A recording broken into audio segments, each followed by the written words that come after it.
Shalom, senang sekali dapat berjumpa kembali dalam program Bible Study Online CK7, di mana pada hari ini kita akan melanjutkan pembelajaran kita dari Mazmur pasal yang ke-38. Saudara ingat nggak? Ketika Ayub diuji Tuhan, mendapatkan sebuah sakit penyakit ya, lalu anak-anaknya mati, hartanya ludes, habis. Semua ujian dari Tuhan kepada Ayub itu bukan karena dosa dan kesalahan Ayub. Ayub menderita karena diuji Tuhan, bukan karena kesalahannya. Nah, pada Mazmur 38 ini saudara, si pemazmur, dalam hal ini Daud, itu mendapatkan hukuman Tuhan karena dosa dan kesalahannya.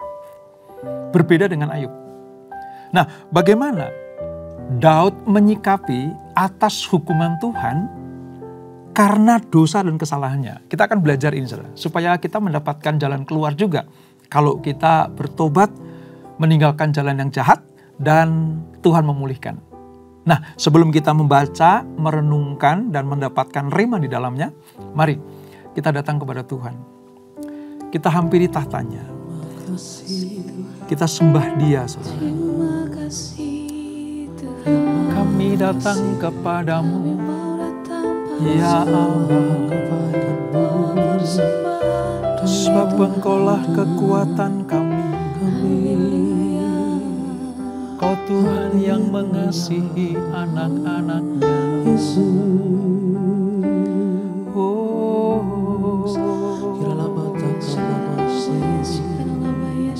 Syukur bagimu Tuhan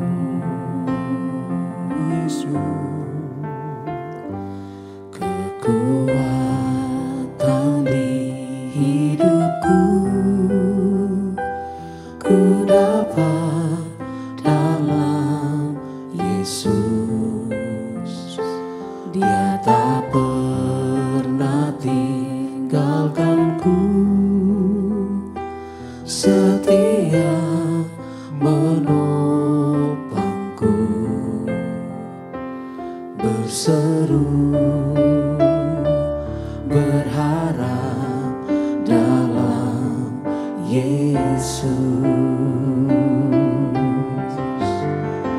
Ajaib Kau Tuhan, penuh kuasa, sanggup pulihkan keadaanku. Dalam tangan-Mu seluruh hidupku tak akan goyah selamanya.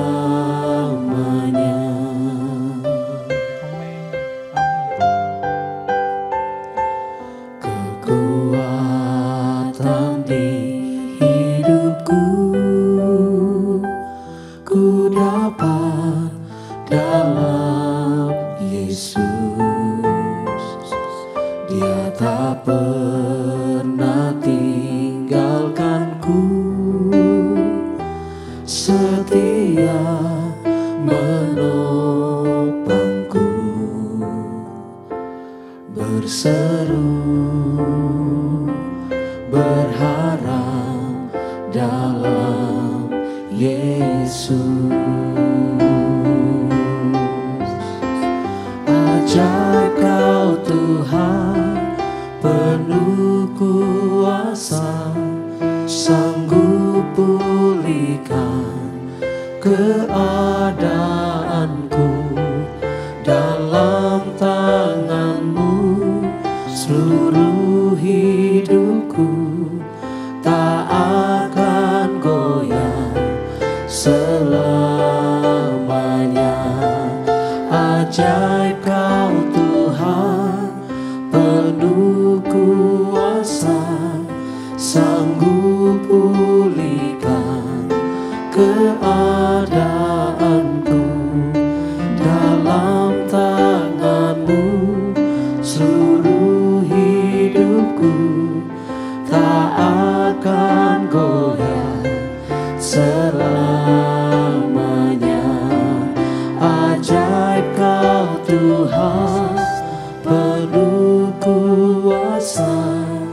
sanggup pulihkan keadaanku.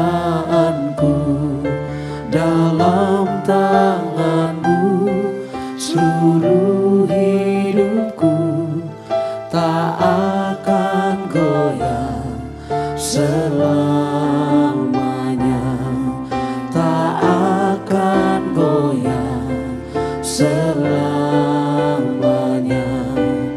tak akan goyah selamanya.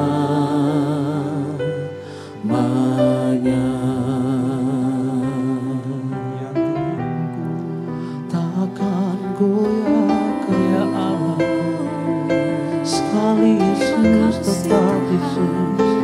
Ajaib perbuatan-Mu dalam hidup kami.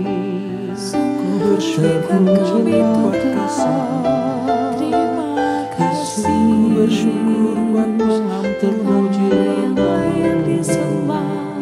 Kira lalabah kaya raja, ya Rabba Shandara Maya Sikara Batakara Maya Shandara. Ku takkan goyah. Hatiku percaya, hatiku percaya, hatiku percaya, selalu ku percaya.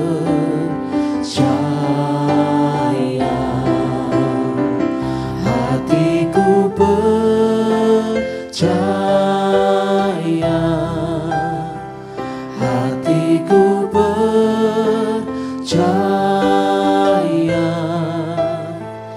hatiku percaya, selalu ku percaya.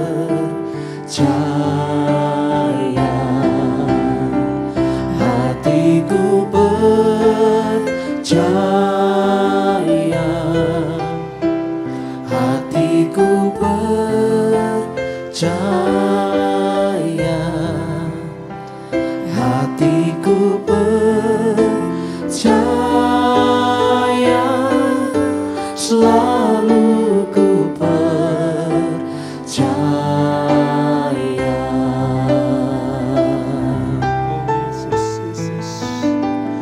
Hatiku percaya,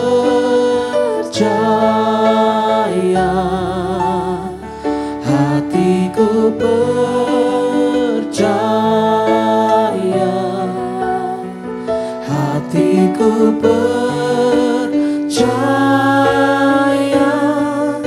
selalu ku percaya.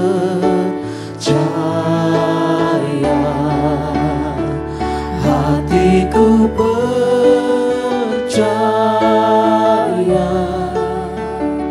hatiku percaya, hatiku percaya, selalu ku percaya, selalu ku percaya, selalu ku percaya.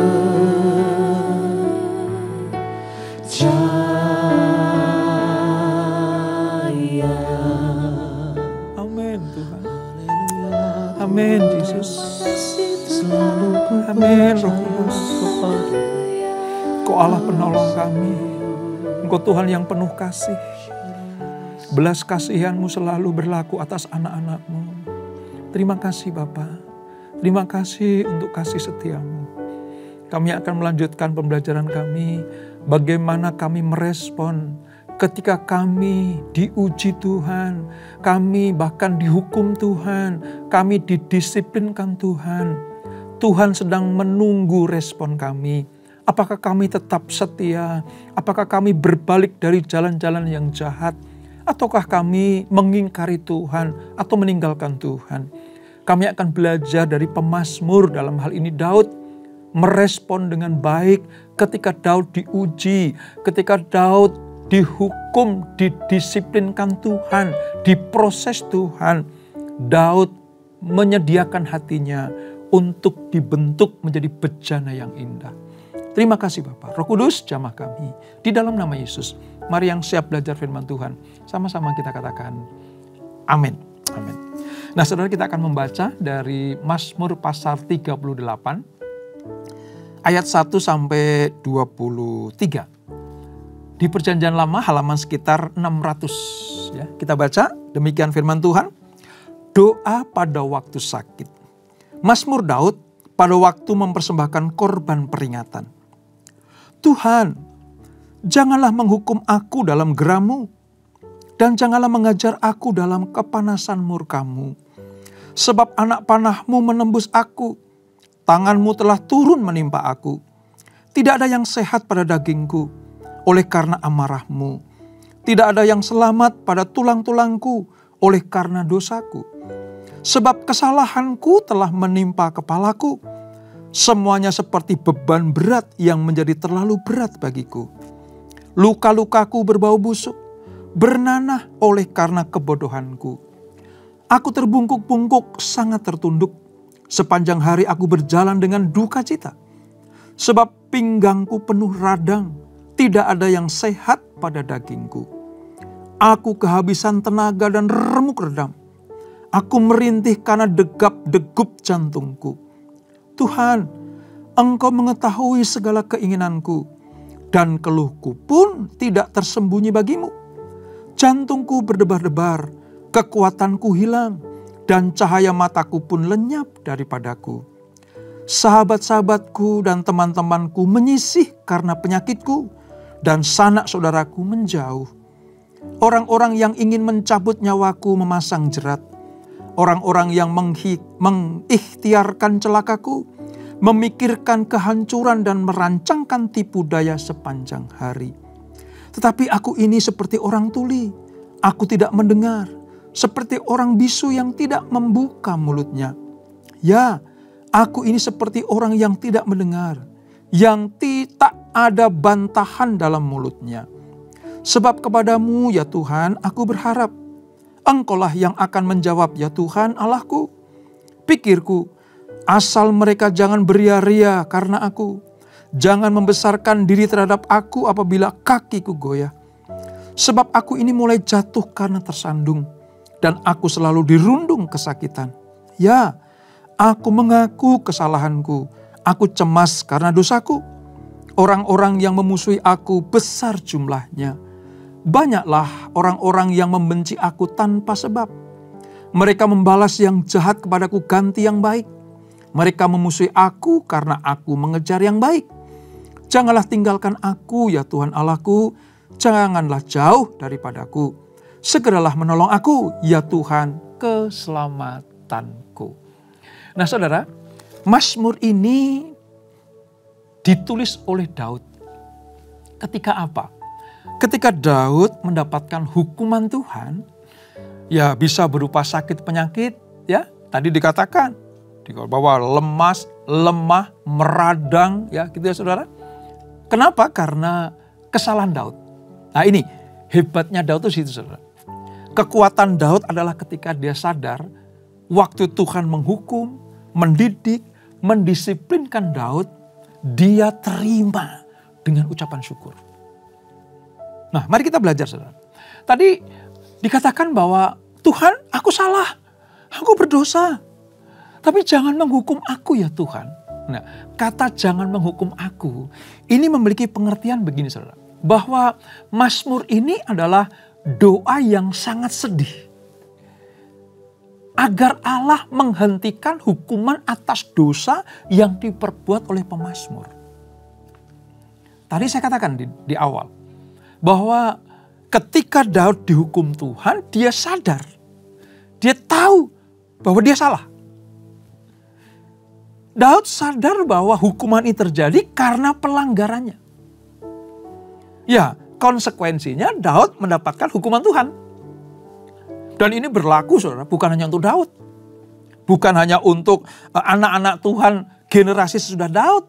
Bahkan sampai dengan kita sekarang ini, kalau Tuhan mendisiplinkan kita, itu tujuannya supaya kita berbalik dari jalan-jalan yang jahat. Mengapa Allah mendisiplinkan anak-anaknya? Karena kita anak-anak Tuhan, bukan anak-anak gampangan. Nah, kondisinya saudara, ketika Daud didisiplinkan Tuhan, dihajar Tuhan, ya, ditegur Tuhan, bahkan dihukum Tuhan, Daud itu manusia biasa. Manusia sama seperti saudara dan saya. Daud dikuasai oleh sebuah keadaan yang membuat dia sangat-sangat tidak nyaman. Sangat-sangat tidak enak. Baik perasaan hatinya maupun kondisi tubuhnya. Ya. Tapi yang menjadi sebuah pelajaran buat kita saudara, bahwa Daud juga dikuasai oleh kesadaran akan murka Allah. Ini penting saudara. Mengapa saya katakan kita harus sadar bahwa Allah itu murka, marah, ya, menghajar, mendidik, menghukum anak-anaknya supaya kita sadar. Kalau kita tidak sadar, maka kita digolongkan sebagai manusia yang sudah keras hati, tegar tengkuk, sudah tidak bisa lagi dinasehati. Nah, puji Tuhan, kita belajar dari seorang Daud, bagaimana dia sadar bahwa Allah sedang murka. Ayat 2 dan 3 itu. Dia memohon, Tuhan, jangan menghukum aku. Tuhan, hukumanmu sudah sangat-sangat memedihkan hatiku. Tubuhku tersiksa oleh penyakit dan kekuatanku sudah lemah, Tuhan. Daud mengetahui bahwa penderitaan ini adalah akibat dari kebodohan dosanya sendiri. Kondisi seperti ini saudara, itu harus kita miliki sebagai anak-anak Tuhan. Ya, jangan anggap Tuhan itu maha sabar. Hampir tidak ada kata-kata, bahkan tidak ada kata-kata maha sabar saudara. Ada panjang sabar. Artinya kesabaran Tuhan ada batas-batasnya. Bisa saja dia maha sabar. Tapi lihat, terhadap anak-anaknya, dia tetap akan menghukum kalau salah. Sekelas Daud, saudara. Ini Raja Israel, pilihan Tuhan. Ya. Daud begitu berkenan di hadapan Tuhan. Hati Tuhan itu terpikat dengan Daud. Ya, salah satunya mengapa Allah terpikat dengan Daud dan sangat suka sekali dengan Daud. Karena kalau salah, kalau berbuat dosa karena kebodohannya, Daud itu sadar. Bukan cuma sadar, dia bertobat meninggalkan jalan-jalan yang jahat. Dalam hal ini Daud menerima hukuman ini. Dia mengakui dosanya. Dan dia mengharapkan pertolongan dan keselamatan dari Allah. Tadi kalau kita baca ayat 19 sampai dengan ayat 23. Dikatakan apa? Aku mengaku kesalahanku. Aku sadar Tuhan aku salah. Aku berdosa. Aku bodoh dengan cara melakukan hal-hal yang seperti ini. Gitu. Luar biasa saudara. Ya, ada orang-orang yang seperti ini yang sebenarnya sedang dinantikan Tuhan. Tuhan sedang mencari orang-orang yang remuk hati. Tuhan sedang mencari orang-orang yang sadar akan posisinya. Bahwa kalau sedang dihukum Tuhan, kembali dari jalan-jalan jahat. Nah, doa semacam ini saudara, itu bisa kita jadikan contoh. Kalau kita berbuat salah, kalau kita berbuat dosa, menyakiti hati Tuhan, sehingga Tuhan turun tangan untuk menghukum kita. Sehingga kita menderita. Ayo datang kepada Tuhan. Sadar akan kesalahan kita. Menyesal dan bertobat. Dan Tuhan pasti akan melakukan hukumannya. Tetapi dia juga akan memulihkan kita. Ini saudara. Ya, inti mazmurnya di situ. Nah tadi dikatakan saudara. Pemazmur menekankan dua dampak karena berbuat dosa. Jadi setelah mengenal Tuhan, setelah mendapatkan perkenanan Tuhan, setelah diberkati Tuhan, setelah dilayakkan Tuhan mendapatkan anugerah yang luar biasa. Tiba-tiba manusia seperti ini berbuat dosa. Mereka harus tahu, sadar bahwa dua dampak perbuatan dosa bagi orang yang sudah percaya kepada Tuhan adalah yang pertama. Tuhan pasti marah dan akan menghukum kita. Ada kemarahan dan hukuman ilahi yang sedang dipersiapkan Tuhan. Ajaran bahwa Allah senantiasa mengampuni dan melupakan dosa tanpa mendisiplinkan anak-anaknya, itu ajaran-ajaran yang di luar Alkitabiah. Dengar baik-baik, saudara. Ya, beberapa waktu yang lalu ada sebuah pengertian tentang hyper grace. Hyper grace itu intinya bahwa sudah kita mendapatkan keselamatan, anugerah keselamatan. Kita mendapatkan justifikasi dari Tuhan. Kita sudah dicap sebagai anak Tuhan. It's okay. Kita sudah mendapatkan keselamatan gratis dari Tuhan. Anugerah ini. Karena anugerah ini berlaku untuk selama-lamanya. Itu kata hyper grace. Kita berbuat salah, kita berbuat dosa, kita menyakiti hati Tuhan, gak apa-apa. Toh kita sudah mendapatkan anugerah. Kita sudah mendapatkan kasih setia Tuhan yang kekal itu. Jadi kalau kita berbuat dosa, anugerahnya cukup untuk menghapus dosa-dosa kita. Saudara, pada sisi pertama itu benar. Anugerahnya menghapus semua dosa-dosa kita. Tetapi Tuhan juga memberikan kesempatan kepada kita untuk menjaga keselamatan itu. Untuk mengerjakan keselamatan itu dalam takut dan gentar kepada Allah. Itu bentuk kasih kita kepada Tuhan. Nah, ajaran tentang kita sudah diselamatkan, maka kita berdosa seperti apapun gak masalah. Karena kita tetap akan diselamatkan, itu salah.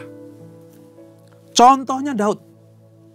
Bagaimana Daud gentar menghadapi hukuman Allah yang akan dijatuhkan kepadanya karena dia berbuat dosa. Daud itu gentar loh saudara. Takut, gemetar. Karena dia tahu kesalahanku pasti dihukum Tuhan. Coba bayangkan, kalau Daud hanya mengadakan urapan Nabi Samuel pada waktu dia masih remaja sebelum jadi raja. Oh, aku diurapi Tuhan, aku mendapatkan perkenan Tuhan, dapat justifikasi dari Tuhan. Daud seenaknya saja melayani kehidupan tanpa sadar akan hukuman. Ya, itu bukan cara Allah. Gitu. Jadi kalau ada ajaran-ajaran, pengajaran-pengajaran atau penyesatan-penyesatan bahwa kamu sudah diselamatkan. Udah. Gak masalah kok berbuat dosa. Gak masalah kok menyakiti hati Tuhan. Toh, keselamatan sudah menjadi milik kita. Hei, jangan salah. Keselamatan bisa hilang, saudara. Keselamatan bisa lenyap dari kehidupan kita.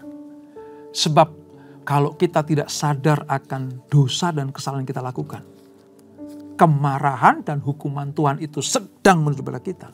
Kalau kita gak bertobat, jangan kaget nanti. Nama kita tidak akan tercatat dalam kitab kehidupan. Sebab dampak dari dosa selalu ada. Akibat dari dosa selalu ada. Jadi yang pertama, Daud sadar bahwa kemarahan dan hukuman ilahi sedang menanti dia. Bahkan sudah menimpanya. Karena dia mengeluhkan ada sakit, penyakit, ada luka-luka. Ya. Gara-gara aku salah, ini menimpa aku. Ini perlu kesadaran seperti itu. Itu yang pertama. Yang kedua, saudara. Bahwa kalau kita melakukan pelanggaran, kita melakukan kesalahan pada Tuhan, siap-siap saudara, ada rasa sakit jasmani dan siksaan mental akan terjadi. Mengapa, saudara? Karena dosa itu membawa beban. Dosa itu membawa beban dan penderitaan berat atas diri si pendosa. Jadi kalau ada orang berdosa, gak peduli dia sudah kenal Tuhan atau dia belum kenal Tuhan, dia sudah terima Yesus sebagai Tuhan dan Juru Selamat atau dia belum terima Yesus, setiap dosa yang dilakukan oleh manusia itu membawa beban dan penderitaan berat. Itu. Jangan salah, Allah kadang mengizinkan penyakit berat atau bahkan penyakit yang mengakibatkan kematian terjadi bagi si pendosa akibat dari pelanggarannya. Nah, Daud sadar akan hal itu. Wah, ini hukuman Tuhan ini pasti hukuman Tuhan udah jatuh. Dan aku sadar sakit penyakitku, penderitaanku, beban berat yang menimpa aku, ini akibat dari kesalahanku. Hati yang seperti ini nih yang Tuhan sedang nanti-nantikan. Kalau sedang dihajar Tuhan, dihukum Tuhan, sadar bahwa Allah memberikan kesempatan buat kita semuanya. Untuk apa? Bertobat. Itu yang pertama. Lalu bagian yang kedua begini. Ketika kesadaran Daud akan dosanya dan menerima hukuman Tuhan, Daud itu pengen balik lagi dekat dengan Tuhan. Ingat ya pelajaran kita sejak dari kitab Kejadian, bahwa dosa itu memisahkan manusia dengan Allah. Hadirat Allah itu jauh dari manusia. Putus, saudara. Nah, kerinduan Daud apa? Pengen balik lagi. Makanya di ayat 22, Daud ngomong begini, saudara. Jangan tinggalkan aku ya Tuhan Allahku, jangan jauh daripadaku. Hukuman tetap dijalurkan. Hukuman tetap dialami oleh Daud. Tetapi Daud meratap kepada Tuhan. Minta supaya apa? Supaya jangan Allah menjauh darinya. Cilaka nih. Kalau nggak ada Tuhan cilaka nih. Kira-kira seperti itu. Nah, ini terjadi kenapa, saudara? Karena akibat dosa, akibat yang sangat mengerikan dari dosa, yang disengaja ialah kehilangan persekutuan dengan Allah. Dosa yang dengan sengaja dilakukan akan mengakibatkan hilangnya persekutuan dengan Allah. Kalau persekutuan dengan Allah sudah hilang, saudara, maka kita sudah tidak dapat lagi merasakan kehadirannya. Dan ini bagi Daud pengalaman yang sangat mengerikan. Pengalaman yang sangat menyedihkan. Daud bicara seperti itu. Tuhan, jangan tinggalkan aku. Ya, hukum aku Tuhan. Aku datang kepadamu. Aku tahu persis Engkau akan memulihkan aku. Tapi satu hal lagi ya Tuhan. Jangan tinggalkan aku. Jangan jauh daripadaku. Aku gak bisa hidup tanpa Tuhan. Aku gak bisa jauh-jauh dari Tuhan. Itu hati yang luar biasa. Saudara. Dan saya mau katakan begini. Tuhan senang sekali, saudara, dengan anak-anak yang memiliki kesadaran seperti Daud ini. Mengapa? Karena Daud tahu persis. Sumber keselamatan hanya didapat kalau kita tinggal di dalam Tuhan. Saudara dan saya bisa saja berbuat dosa. Bahkan dosa yang mengerikan. Tetapi akibat dosa selalu akan menjadi bagian kita. Namun demikian Tuhan sedang menantikan respon kita terhadap hukumannya. Apakah kita menjauh dari Tuhan selamanya? Apakah kita kecewa sama Tuhan? Apakah kita lalu ngambek sama Tuhan? Apakah kita lalu menjauh dari Tuhan? Belajar dari Daud. Dia terima konsekuensi hukumannya. Dan dia minta supaya Tuhan tidak menjauh daripadanya. Seringkali dosa dan rasa sakit yang diakibatkan atas kesalahan kita ini, saudara, itu menjadi sebuah pergumulan, kesedihan, dan penyesalan yang berat. Nah, pada saat-saat seperti itu, kita membutuhkan orang-orang atau sahabat-sahabat atau sosok yang mampu mengingatkan kita, ayo kembali kepada Allah, ayo kembali kepada Allah. Nggak seperti sahabat-sahabat Daud ini, menjauh. Tadi dikatakan kan, sahabat-sahabatnya menjauh. Jijik dengan sakit penyakitnya. Ini banyak penafsir menafsirkan bahwa penyakit Daud atau penyakit orang-orang yang ditimpa malapetaka karena dosa pelanggaran itu sangat menjijikkan. Saudara. Nggak beda jauh seperti yang Ayub alami. Tapi kalau Ayub kan sakit penyakit diderita, tapi bukan karena kesalahannya. Tapi pada Mazmur 38 ini karena dosa pelanggaran si pemazmur, maka dia tanggung akibatnya. Nah, orang-orang menjauh. Saudara, bersyukurlah. Saudara ikut dalam program Bible Study online CK7 seperti ini. Saudara mengerti. Kita belajar. Kita tahu jalan keluarnya. Kalau sedang dididik Tuhan, bahkan mungkin dihajar Tuhan, jangan lari. Jangan menjauh dari Tuhan. Justru semakin dekat sama Tuhan. Mohon ampun, bertobat sungguh, mencari wajah Tuhan. Meninggalkan jalan-jalan jahat, maka Tuhan akan memulihkan. Tuhan akan mengembalikan posisi kita kepada anak-anak yang terberkati. Pergumulan Daud ketika ia mengalami penderitaan karena beban dosa, rasa sakit, permusuhan dari orang-orang sekitarnya. Tapi cara Daud menyelesaikannya adalah dia dengan sedih menyesali dosanya. Menyesali kesalahannya. Bahkan dia katakan, aku bodoh. Dengan berbuat dosa seperti ini aku bodoh. Pernahkah kita, saudara, menyesali atas perbuatan dosa kita? Bahkan mungkin menuding diri kita sendiri, kau bodoh. Aku orang yang bodoh karena melakukan pelanggaran seperti ini. Kadang seperti itu dibutuhkan, saudara. Supaya sadar diri. Ya. Dengan demikian, sekalipun Allah geram, murka, dan amarahnya menimpa kita, tetapi belas kasihannya, pintu rahmatnya tetap terbuka. Tetap terbuka. Sehitam apapun dosa pelanggaran kita, semerah apapun kesalahan-kesalahan kita, kalau kita datang kepada Tuhan, merendahkan hati, maka Tuhan pasti akan mengampuni dan memulihkan. Nah, disinilah kita belajar bagaimana menyikapi dan merespon kalau kita dihukum Tuhan karena dosa-dosa kita. Jangan lari dari Tuhan, tapi justru mendekat kepada Tuhan. Ya, ini dapat kita petik dan belajarlah dari Daud yang memiliki hati yang lembut di hadapan Tuhan. Dan itulah Mazmur 38. Kita berdoa.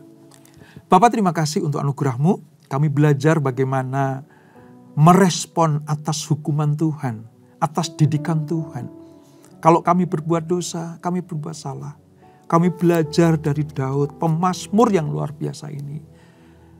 Dia datang kepada Tuhan, mengakui bahwa dia salah, berdosa. Bahkan dia mengatakan betapa bodohnya aku. Karena aku sudah melakukan hal-hal yang menyakiti hati Tuhan. Apa yang dilakukan Daud ini dapat kami teladani ya Tuhan. Dapat kami jadikan contoh dalam hidup kami. Supaya kalau Daud dipulihkan, diampuni, dipulihkan dan diberkati Tuhan kembali. Demikianlah kami anak-anak-Mu. Sadar akan dosa. Sadar akan hukuman Allah. Dan kalau sakit penyakit menimpa karena kesalahannya, ini akibat dari pelanggaran dan dosa yang kami lakukan. Ampuni kami Tuhan. Ampuni kalau kami pada posisi seperti Daud ini. Kami mau datang kepadamu. Dan yang lebih penting lagi, jangan jauh dari kami ya Tuhan. Jangan tinggalkan kami. Sebab tanpa Tuhan kami gak bisa berbuat apa-apa. Semakin kami jauh dari Tuhan, kami kan semakin tidak peka akan suara Allah. Jangan tinggalkan kami anak-anak-Mu. Terus Tuhan, peluk kami, pegang tangan kami, supaya kami dipulihkan seperti sedia kala. Terima kasih Bapak, berkati anak-anak-Mu, berkati keluarga demi keluarga, berkati bisnis pekerjaan anak-anak-Mu. Pulihkan kami Tuhan, pulihkan kami. Dan sebelum kami tinggalkan acara ini, kami siapkan hati kami terima berkat yang daripada-Mu. Kekasih-kekasih Kristus, arahkan hatimu pada Tuhan. Terimalah berkat kasih anugerah dari Allah Bapa yang berlimpah-limpah. di dalam Anak-Nya yang tunggal Tuhan Yesus Kristus, dan persekutuan yang manis dan Roh Kudus menyertai kita semuanya. Mulai saat ini sampai Maranatha, Yesus datang yang kedua kali menjemput kita semuanya, bertemu di awan-awan yang permai, menikmati kemuliaan kekal sampai selama-lamanya. Yang diberkati, sama-sama kita katakan, amin. Tuhan Yesus memberkati.